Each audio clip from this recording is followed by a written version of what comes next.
जितिया व्रत कथा विस्तार से। इसे सुने बिना जीवित पुत्रिका व्रत रह जाता है अधूरा। जितिया व्रत माताएं अपनी संतान की दीर्घायु के लिए रखती है। यह एक निर्जला व्रत है जो कि आश्विन मास के कृष्ण पक्ष की अष्टमी को रखा जाता है। मान्यता है कि इस व्रत को पूरी श्रद्धा से करने और जितिया व्रत की कथा को पढ़ने और सुनने वाली महिलाओं के बच्चे खुशहाल होते हैं और उनकी आयु लंबी होती है। आप भी जानिए जितिया व्रत की कथा विस्तार से। जितिया व्रत 2023। एक बार नैमिषारण्य के निवासी ऋषियों ने संसार के कल्याणार्थ सूत जी से पूछा, हे सूत, कराल कलिकाल में लोगों के बालक किस तरह दीर्घायु होंगे सो कहिए। सूत जी बोले, जब द्वापर का अंत और कलयुग का आरंभ था, उसी समय बहुत सी शोकाकुल स्त्रियों ने आपस में सलाह की कि क्या इस कलयुग में माता के जीवित रह रहे पुत्र मर जाएंगे। जब वे आपस में कुछ निर्णय नहीं कर सकी तब गौतम जी के पास पूछने के लिए गई। जब उनके पास पहुंची तो उस समय गौतम जी आनंद के साथ बैठे थे। उनके सामने जाकर उन्होंने मस्तक झुकाकर प्रणाम किया। तदंतर स्त्रियों ने पूछा, हे प्रभु, इस कलयुग में लोगों के पुत्र किस तरह जीवित रहेंगे? इसके लिए कोई व्रत या तप हो तो कृपा करके बताइए। इस तरह उनकी बात सुनकर गौतम जी बोले, आपसे मैं वही बात कहूँगा जो मैंने पहले से सुन रखा है। गौतम जी ने कहा, जब महाभारत युद्ध का अंत हो गया और द्रोणपुत्र अश्वत्थामा के द्वारा अपने बेटों को मरा देखकर सब पांडव बड़े दुखी हुए तो पुत्र के शोक से व्याकुल होकर द्रौपदी अपनी सखियों के साथ ब्राह्मण श्रेष्ठ धौम्य के पास गईं और उसने धौम्य से कहा, हे विप्रेंद्र, कौन सा उपाय करने से बच्चे दीर्घायु हो सकते हैं? कृपा करके ठीक ठीक कहिए। धौम्य बोले, सत्ययुग में सत्यवचन बोलने वाला, सत्याचरण करने वाला समदर्शी जीमूतवाहन नामक एक राजा था। एक बार वह अपनी स्त्री के साथ अपनी ससुराल गया और वहीं रहने लगा। एक दिन आधी रात के समय पुत्र के शोक से व्याकुल कोई स्त्री रोने लगी, क्योंकि वह अपने बेटे के दर्शन से निराश हो चुकी थी। उसका पुत्र मर चुका था। वह रोती हुई कहती थी, हाय, मुझ बूढ़ी माता के सामने मेरा बेटा मरा जा रहा है। उसका रुंदन सुनकर राजा जीमूतवाहन का तो मानो हृदय विदीर्ण हो गया। वह तत्काल उस स्त्री के पास गया और उससे पूछा, तुम्हारा बेटा कैसे मरा है? बूढ़ी ने कहा, रुण प्रतिदिन आकर गांव के लड़कों को खा जा रहा है। इस पर दयालु राजा ने कहा, माता, अब तुम रो मत, आनंद से बैठो, मैं तुम्हारे बच्चे को बचाने का यत्न करता हूँ। ऐसा कहकर राजा उस स्थान पर गया जहाँ गरुड़ आकर प्रतिदिन मांस खाया करता था। उसी समय गरुड़ भी उस पर टूट पड़ा और मांस खाने लगा।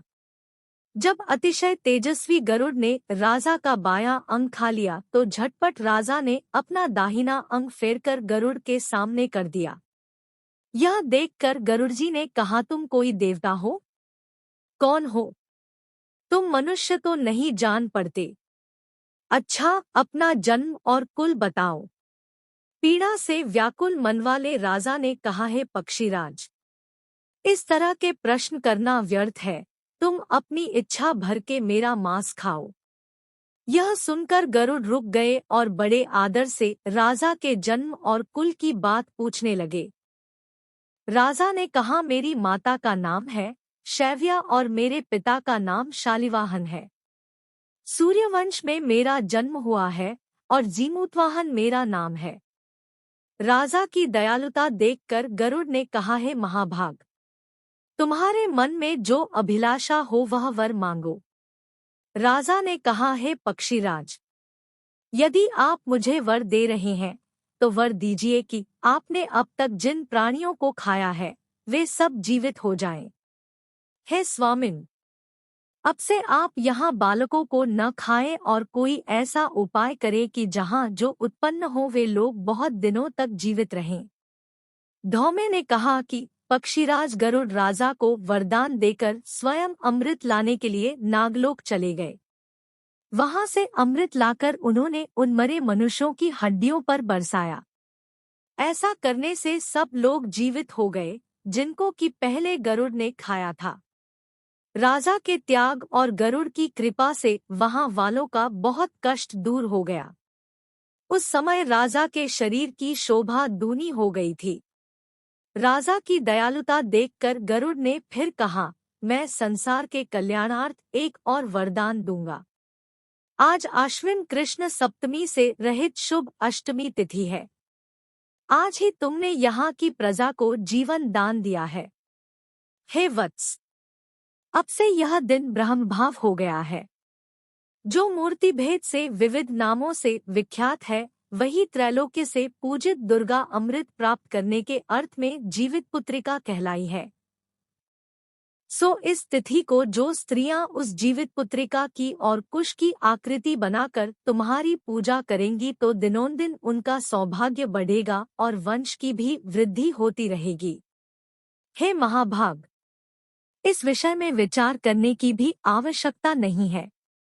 हे राजन, सप्तमी से रहित और उद्यातिथि की अष्टमी को व्रत करें, यानी सप्तमी विद अष्टमी जिस दिन हो उस दिन व्रत न कर शुद्ध अष्टमी को व्रत करे और नवमी में पारण करें। यदि इस पर ध्यान न दिया गया तो फल नष्ट हो ही जाएगा और सौभाग्य तो अवश्य नष्ट हो जाएगा। जीमूतवाहन को इस तरह का वरदान देकर गरुड़ वैकुंठ धाम को चले गए और राजा भी अपनी पत्नी के साथ अपने नगर को वापस चले। धौम्य द्रौपदी से कहते हैं, हे देवी, मैंने यह अतिशय दुर्लभ व्रत तुमको बताया है। इस व्रत को करने से बच्चे दीर्घायु होते हैं। हे देवी, तुम भी पूर्वोक्त विधि से यह व्रत और दुर्गाजी का पूजन करो तो तुम्हें अभिलाषित फल प्राप्त होगा। मुनिराज धौम्य की बात सुनकर द्रौपदी के हृदय में एक प्रकार का कौतूहल उत्पन्न हुआ और पूर्वासिनी स्त्रियों को बुलाकर उनके साथ यह उत्तम व्रत किया। गौतम ने कहा, यह व्रत और इसके प्रभाव को किसी एक चिन्ह ने सुन लिया और अपनी सखी सियारिन को बतलाया। इसके बाद पीपल वृक्ष की शाखा पर बैठकर उस चिन्ह ने और उस वृक्ष के खोंते में बैठकर सियारिन ने भी व्रत किया। फिर वही चिहनी किसी उत्तम ब्राह्मण के मुंह से यह कथा सुन आई और पीपल के खोंते में बैठी हुई अपनी सखी को सुनाया। सियारिन ने आधी कथा सुनी थी कि उसे भूख लग गई और वह उसी समय शव से भरे हुए श्मशान में पहुंची। वहां उसने इच्छा भर मांस का भोजन किया और चिहनी बिना कुछ खाए पिए रह गई और सबेरा हो गया। सबेरे वह गौशाले में गई और वहां गौ का दूध पिया। इस तरह नवमी को उसने पारण किया। कुछ दिनों बाद वे दोनों मर गई और अयोध्या में किसी धनी व्यापारी के घर में जन्मी। संयोग से उन दोनों का जन्म एक ही घर में हुआ, जिसमें सियारिन ज्येष्ठ हुई और चिन्ह छोटी। दोनों सभी शुभ लक्षणों से युक्त थी, इसलिए बड़ी लड़की काशीराज के और छोटी उसके मंत्री के साथ गारहपत्य अग्नि के सामने विधिपूर्वक ब्याही गई। पूर्वजन्म के कर्मफल से वह मृगनयनी रानी हुई। जिस किसी भी संतान को उत्पन्न करती वह मर जाती थी और पूर्वजन्म की बातों को स्मरण करने वाली मंत्री की पत्नी ने अष्टवसुओं के सदृश तेजस्वी 8 बेटे उत्पन्न किए और सभी जीवित रह गए। अपनी बहन के पुत्रों को जीवित देखकर ईर्ष्यावश राजपत्नी ने अपने स्वामी से कहा कि यदि तुम मुझे जीवित रखना चाहते हो तो इस मंत्री के भी पुत्रों को उसी जगह भेज दो जहां मेरे बेटे गए हैं, अर्थात इन्हें मार डालो। यह सुनकर राजा ने उस मंत्री के पुत्रों को मारने के लिए कई ने प्रकार के उद्योग किए, पर मंत्री पत्नी ने जीवित पुत्रिका के पुण्यबल से बचा लिया। एक दिन राजा ने अपने आदमियों से उन पुत्रों का सिर कटवाकर पिटारी में रखवाया और वह पिटारी उनकी माता मंत्री पत्नी के पास भेज दिया। किंतु वे 8 शिर बेशकीमती जवाहरात हो गए और भले चंगे वे 8 लड़के अपनी माता के पास वापस चले गए। उनको जीवित देखकर राजपत्नी को बड़ा विस्मय हुआ। अंत में वह मंत्री की पत्नी के पास आई और उसने पूछा, बहन, तुमने कौन सा ऐसा पुण्य किया है जिससे बार बार मारे जाने पर भी तुम्हारे बेटे नहीं मरते? इस पर मंत्री की पत्नी ने कहा, पूर्व जन्म में मैं चेहल थी और तुम सियारिन। दोनों ने व्रत किया था। तुमने व्रत के नियमों का भली भांति पालन नहीं किया था और मैंने किया था, इसी दोष से है बहन तुम्हारे बेटे नहीं जीते हैं। और राजरानी, अब भी तुम उस जीवित पुत्री का व्रत को करो तो तुम्हारे बेटे दीर्घायु होंगे। मैं तुमसे सच सच कह रही हूँ। उसके कथनानुसार रानी ने व्रत किया। तभी से उसके कई बेटे सुंदर और दीर्घायु होकर बड़े बड़े राजा हुए। सूची कहते हैं कि सब प्रकार का आनंद देने वाला मैंने यह दिव्य व्रत बतलाया। स्त्रियां चिरंजीवी संतान चाहती हों तो विधिपूर्वक यह व्रत करें।